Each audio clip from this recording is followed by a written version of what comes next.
Bun venit la nou episod, așa cum ne uităm astăzi la Sunny V2, la The Worst Van Life Family on TikTok. Așa. Perfecto. Mă auziți? Haideți. Kids sleeping on the floor, pets held in tiny cages, and this entire bathroom for a Unde vă spălați pe mână? Unde faceți baie? Și 2.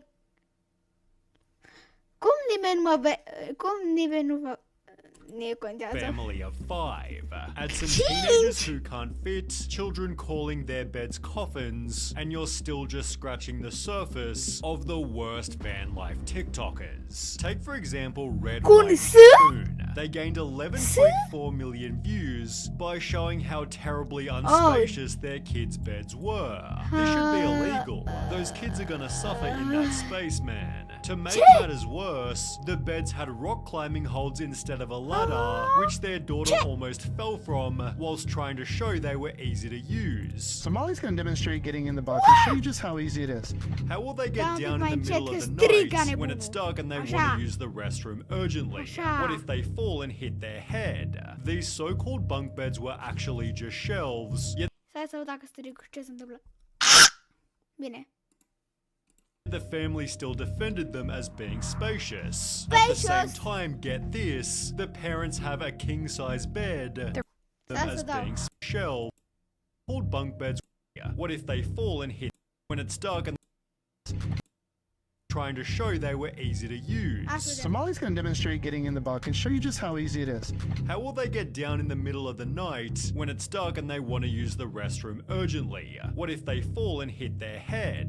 These so-called bunk beds were actually just shelves, yet the family still defended them as being spacious. At the same time, get this, the parents have a king-size bed. The reason why we put a king-size bed in our bus is because it's our lounging area. As well as a massive desk for editing TikToks, forcing the kids to do their schoolwork on a tiny kitchen table. If they don't help out with the van, the kids are punished publicly. Last night, Molly chose not to do her chores, and if our kids don't do their chores, they have consequences. Which the parents still defended even after heavy criticism. Yes, our kids have consequences. Yes, if they don't do the chores, they're gonna have to pay. And to the trolls, keep on talking shit, and I'm gonna keep on posting. See you guys on your For You page. But wait, it still gets worse. Everything we've shown so far is in this bus here, yet they also have a van to take on holidays, which has even less space than the bus. Come take a peek inside and see what we've done. The van doesn't have a bed for everyone, meaning one of the kids sleeps on this leather chair.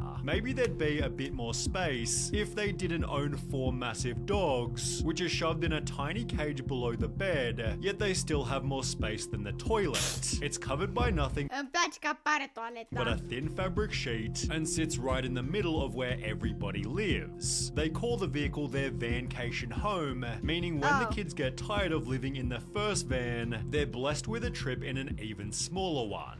Family of Nomads doesn't have this problem. In fact, they first went viral for how much space they had, leading to comments such as, "I don't understand why y'all don't just buy an apartment. It's way cheaper than this." People came to their defense stating, there is literally no reason to be mad at this, except for maybe how their kids were living. They'd show their room in this TikTok, with the most notable part being that their eldest Addison was a 15-year-old teenager. You should ask your daughter how she feels that she has no privacy. At an age like hers, I'm sure she wants her privacy. Addison hates you. Just because this RV is nice and there's room for their clothes, it's no way to live. I'm sure the teenager would love to have privacy. Get her a curtain or something. Well, the family did exactly this. We did install these curtains over each of their bunks so they have a little bit of privacy. But it was still just one of many other problems. The kids were in a homeschool program, yet it seemed most of their education was just walking through national parks where the parents thought they'd learn about life. Our lives are one gigantic field trip, and so a lot of what the kids do is by learning from experience. So for example, today we went to a national park and they completed the junior ranger program, and it's incredible incredibly educational. They're learning history from visiting different places around the country, and days that we are not going out and exploring, they do a traditional homeschool curriculum, and then the days that we're exploring, we still count those as school as well. So they just learn US history? Lol, when they go to college, they'll be in for a shock. Oof, that's scary. There's a reason schools aren't one giant field trip, and this is a very good House point. of Identity. Schools are for more than simply learning subjects. They help build social circles and prepare kids for a disciplined way of life, both of which are neglected when strolling around the country. But the kids did have other challenges, like cleaning out the rat cage that stunk out the Rats? van. We live in a camper and our 3 kids have 3 pet rats, and I would be absolutely lying to you if I said that it does not smell bad. Usually it's the kids' job to clean the rat cage, but about once every month or two, my husband and I will clean it, and it just gets really gross. As well as collecting firewood, as seen in Addison's day in the life. Yet people were still convinced she's gonna run away at 16, yet the mother went on to state, "I honestly don't know a single unhappy RV kid." She'd even post the following TikTok to try and convince the audience. A lot of people ask us if the kids actually enjoy traveling full time and living in the camper, and I will have to say that while we were at the RV show in Tampa this week, Grace and Addison both went around and looked at campers because their plan is when they move out, they want to live in a camper together and travel the country. Until another video told a different story. Găsești oferte E bune. extraordinare la articole de modă iarăși noi. Ce doamne. Descarcă Vinted. Mama, cine a venit să ne ajute? Avem mii de idei. Am deja tot ce-mi trebuie. Așa, hai să vedem.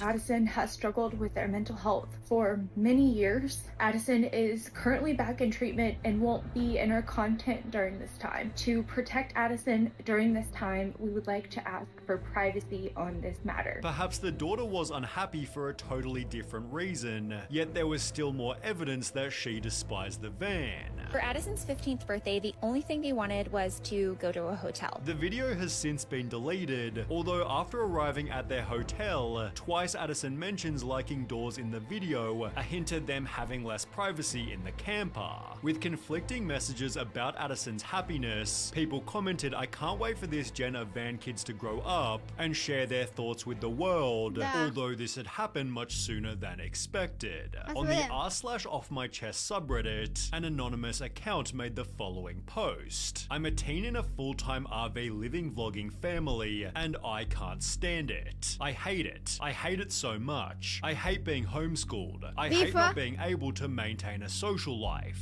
I hate having so little privacy. I hate Beaver. having to pretend to be happy with this. We Beaver. travel full-time. I know, it sounds like a dream. I thought so too, but it's an effing nightmare. I just want a private, normal life, but no.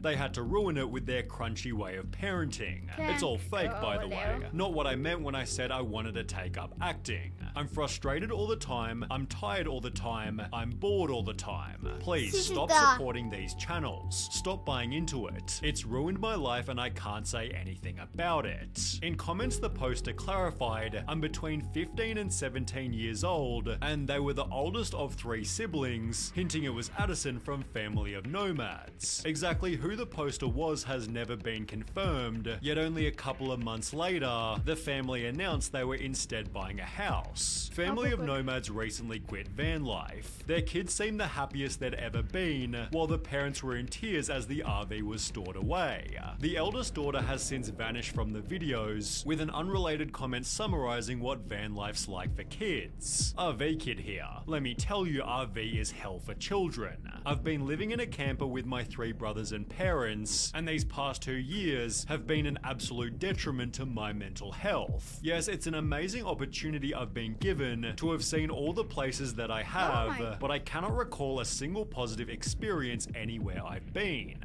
I receive little to no education, and I'm scared I won't be able to pass my GED. I'll probably be repeating high school once I turn 18. The Happy Caravan, however, clearly ignored this warning. They began by documenting their life as a family of 12 and were mostly liked by the audience until revealing they lived in a tiny apartment. Is that legal? Having so many in a 2-bedroom? Why would you make the choice to have a family of 12 but not be able to provide them sufficient efficient room/space, although their holiday setup was somehow even worse. They'd fit the entire family into one single Airstream, gaining 12 million views by showing how they slept. The three daughters were on a table converted to a bed, while another two slept below their brother, who was sleeping in a bunk.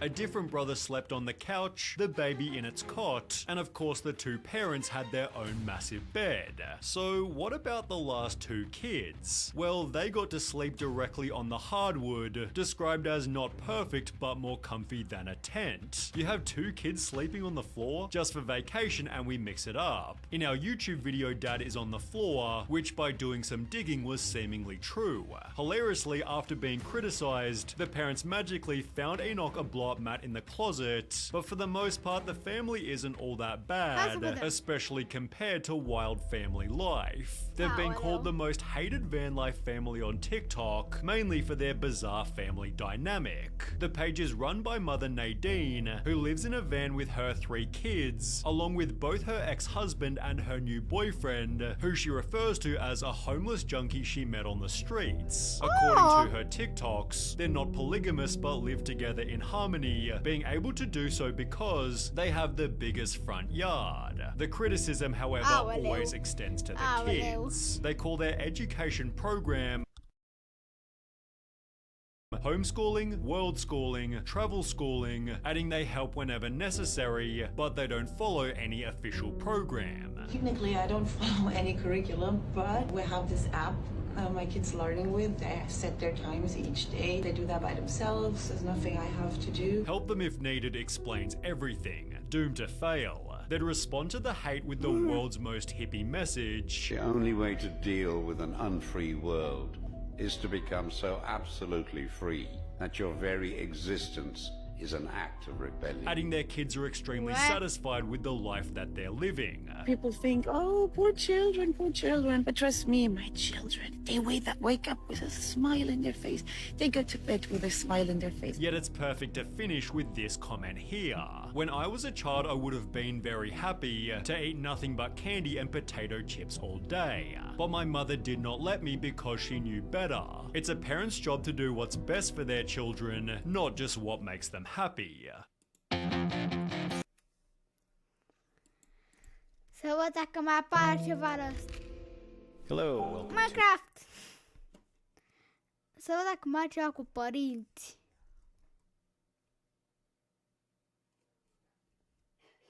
Parenți să căutăm.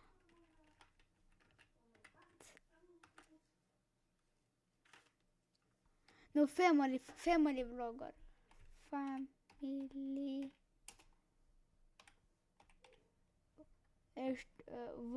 V-L-O-G-R-S. Așa.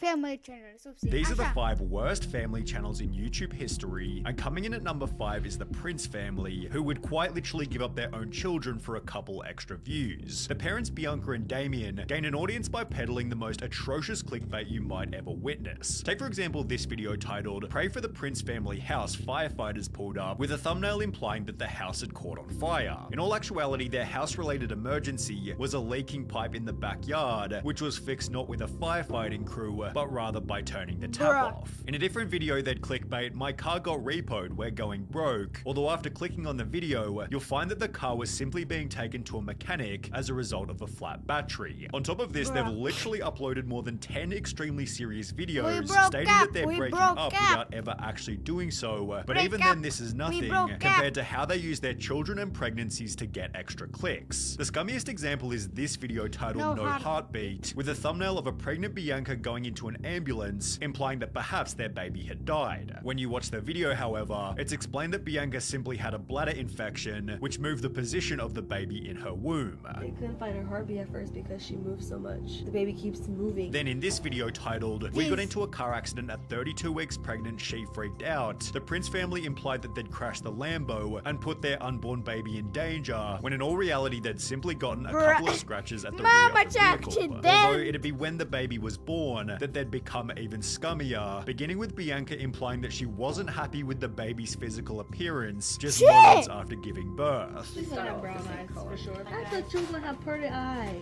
Light blue eyes. She do got pretty eyes. She's gonna have brown eyes for sure. Her ears. Look at her. She's beautiful. Imagine being 1 hour old and your parents are obsessing over your skin/eye color. The nurse had to remind them that she's a beautiful baby. If you mix this in with more clickbait about Damien not being the father, it's no surprise that they'd state CPS almost took our kids from us, although this video was also clickbait, as they'd spend the entire 36 minutes doing a mukbang without ever addressing the title. While it's hard to call their content noble, the Prince family haven't really hurt anyone with their untruthful videos, although the same can't be said for the royalty family. The household consisting of Mother Andrea. N-am uitat să luăm parcă un Darwin video ăsta, că a avut accentul ăsta care a încurajat-o și copilul care a venit cu ideea să devină vloggeri. Așa parcă era în Darwin. Și cunosc de pe tot că m-am uitat acum vreo câțiva ani la ei. Father Ali and their son Farhan employ much of the same tactics. De fiecare dată când spune de fără, mă gândesc la Ferrari. Eu știu de ce. Dă mulți bani pe copilul ăla și dă-stea. As the Prince family, although with the added bonus of extremely fake videos, often made with the purpose of justifying poor choices. For example, in mid-2019, they'd upload a video titled, "Why is this happening to our family? The truth," in which they'd fake a scenario where fans were showing up at their house. Hey bro, why are you taking pictures of my house? Hey bro, why are you taking pictures of my house? You think that's cool, bro? So they could then announce in the very next video that they were buying a mansion. Once in their mansion, they'd stage another video where a homeless person had broken into their back house, leading Ali to become the hero by giving the homeless guy money. I don't want him to stay on the streets. Can't be selfish.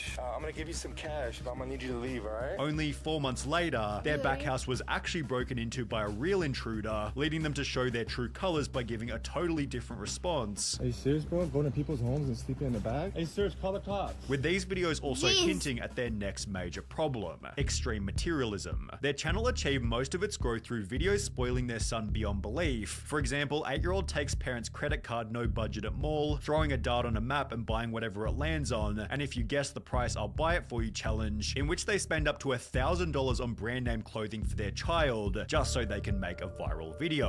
Although their fake videos and materialism are pretty minor when compared to their sketchy family history. In March 2021, the royalty family uploaded a video titled, "I am not Farhan's father, truth revealed," in which the dad Ali explained that he was actually Farhan's stepdad. I'm not his biological dad, but I consider myself as his dad. I love him to death. He's like my son. I treat him like my son. At around the same point in time, Farhan's biological father came forward to state that he'd been locked out of his son's life for over 4 years, which was followed by him appearing on the Dad Challenge podcast, where he'd completely exposed the family. He'd state that the mother Andrea was a former adult film star who fled to the USA after getting into trouble with a group of drug dealers in South America. After she and the biological dad moved to the USA, she cancelled the biological dad's visa, forcing him to return to South America, then began cheating on the biological dad with Ali after the two met in a gym. The son Farhan has no idea that any of this even happened, as he's completely forbidden from going on the internet. Farhan is completely and utterly never allowed on the internet. Ali blocks him from every incoming anything. He's not allowed to have a phone with the internet on it. And therefore the parents simply tell Farhan that the biological dad is crazy, although if you take this, add some scams, poor financial decisions, and a severe case of bankruptcy, you'll likely end up with the Ace family. Similar to the royalty family, the Ace family gained close to 20 million subscribers by throwing money around in pursuit of the perfect family image. It began with the husband Austin purchasing a Jeep for his wife Catherine's birthday, although within only 18 months of doing so, this had escalated into buying Lamborghinis and flexing their mansion. Throughout the process, they were exposed for renting despite having claimed they bought the property, although it'd be when they did actually buy their own mansion that their channel completely fell apart. The Ace family essentially found 2 separate houses, ripped out the insides and combined them together, creating a 12-bedroom, 13-bathroom mega mansion. It cost them over $10 million to buy the property in an area where very few sold for more than $2 million, made worse when it was shown that they'd financed the entire purchase. The McBrooms took out a hard money loan of $8.85 million from Five Arch Funding Corp and another $1 million loan from TMK Development LLC, who I'm assuming is also a hard money lender. Hard money loans are expensive loans used by house flippers that almost always have a 1-year payback term. They're considered expensive because the borrower typically pays multiple points at closing and an interest rate of 10 to 12% on an interest-only loan. To pay off their loans, Austin hosted a boxing event called Social Gloves, which he estimated would make between $200 and $500 million. Instead, it sold only 136,000 pay-per-view subscriptions at between $50 and $90 each, meaning that at an absolute maximum, the event made no more than $12 million, or 17 times less than the estimated figure. For this reason, Austin was unable to pay any of the fighters, made worse when he was sued by the event's organizer for $100 million. This would then accompany 11 other lawsuits relating to previous rental properties and Catherine's makeup line, doing so much damage to their finances they could no longer afford their mortgage. In mid-2021, it was announced that their mega mansion was going into foreclosure, after which they'd upload a video titled Our House Story, in which they'd spend over an hour blaming the developer for building the house incorrectly, before stating this. And we're probably gonna get like 5 more houses in the next 10 years. Like, we're gonna invest, we're gonna get more homes and more homes and more homes. However, the Ace family have made no such comeback, as things have only gotten worse. When we covered the Ace family back in November 2021, their channel was still doing 10 million views per month. However, this number has since dropped to less than 2 million as a result of an almost non-existent upload schedule. The Ace family tried to redeem themselves by hosting a festival called Ace Fest, which attendees called underwhelming, before they'd announce a car giveaway, which was... Eu postez în fiecare și dacă ratez vreo 4 zile, eu deja mă simt trist că am ratat atâtea zile, ăștia n-au mai postat 3 luni. Then debunked as a scam by Atozi in this video. The current state of the Ace family is best summarized by the dislike ratio on their most recent video, although even then they still look perfect in comparison to Daddy-O5. Aoleu. Dragi pisici, încercați gama variată de rețete delicioase de la Gourmet. Lancome, o nouă era retinolului. I don't give a fuck. The family began on YouTube by playing fairly innocent pranks on each other. However, as time progressed, the parents seemed to realize that the more extreme the prank, the more views they'd get. With this in mind, the parents began to fish for increasingly severe reactions. Get her as mad as you could possibly get her. I'll end it, but let's see how mad you can get her. While realizing that not every kid in the family was worth pranking equally. Emma cannot be pranked. When we do prank her, she has like no reaction to it. While they couldn't get a reaction out of Emma, Cody was the exact opposite and would always give a highly emotional response in every single video. For this reason, he was heavily picked on by the parents, which would peak with a now infamous video titled The Invisible Ink Prank, where the parents basically accuse Cody of something he didn't do, then yell at him until he's crying in the corner. With comments such as, "These people are just sick and evil, nothing but a bunch of sadists. They severely traumatize the children. I'm so scared for all those kids. It's no surprise that the parents then tried to convince the audience that the prank had been set up." I don't care anymore. Videos are fake. They're fake. They're over-exaggerated. Some videos are scripted. Some they're just played out. However, just a few days prior, the parents had said something different to Keemstar. Are these videos 100% real? Right. The videos were not fake, but some things are a little exaggerated. After which the family removed every single video from their channel, excluding a formal apology in a desperate bid to win back their audience. This has been the absolute worst week of our life, and we realize that we have made some terrible parenting decisions. But with comment after comment along the lines of, "Worst week of our life? Yeah, you gave them damage for their whole lives. You're disgusting." It seemed their viewers were done watching, and the audience wasn't the only thing that the family was set to lose. Voi astăzi nu o să faceți mie, corect? Corect? Corect? Hai vă rog, spuneți, n-am făcut nimic greșit. N-am făcut nimic greșit. Cody and his 11-year-old sister, Emma, were both removed from the home and at least temporarily placed with their biological mother, Rose Hall. Emma and Cody are with me.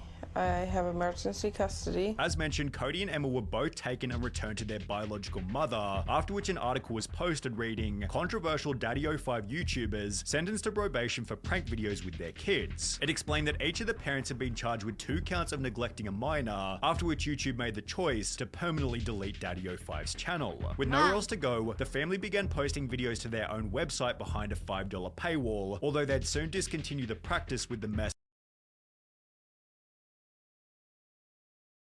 message, in order to move on with the healing process from the 2017 events, we have agreed willingly to remove our videos from even this site. For the sake and well-being of our family, Mike and I feel it is best that we take a long break from the public spotlight. They returned to YouTube in 2019 with a new channel called The Martin Family, although with an average dislike ratio of around 75%, it seems their social media future is as dead as fried chicken. Even then, Daddy05 is lucky to have a life outside of prison, as the 8 Passengers Family channel recently landed its founder behind bars. 8 Passengers was created by Ruby and Kevin Frankie back in early 2015, where they began to share videos of their unique life as a Mormon family of 8. They'd post videos doing everything from sports to parties. However, the audience quickly noticed that whenever the kids did anything wrong, the parents always gave an unreasonable level of punishment. For example, when her 6-year-old daughter failed to make her own lunch before school, the mother punished the daughter by refusing to bring her food, despite being asked by the teacher. I responded and just said, Eve is responsible for making her lunches in the morning, so the natural outcome is she's just going to need to be hungry. Hopefully nobody gives her food and nobody steps in and gives her a lunch. Later stating in a different video, my kids are literally starving. I hesitate to say this because this is gonna sound like I'm a mean barbarian, but I told the kids, I said, I'm not even gonna let you eat breakfast until you get your chores done.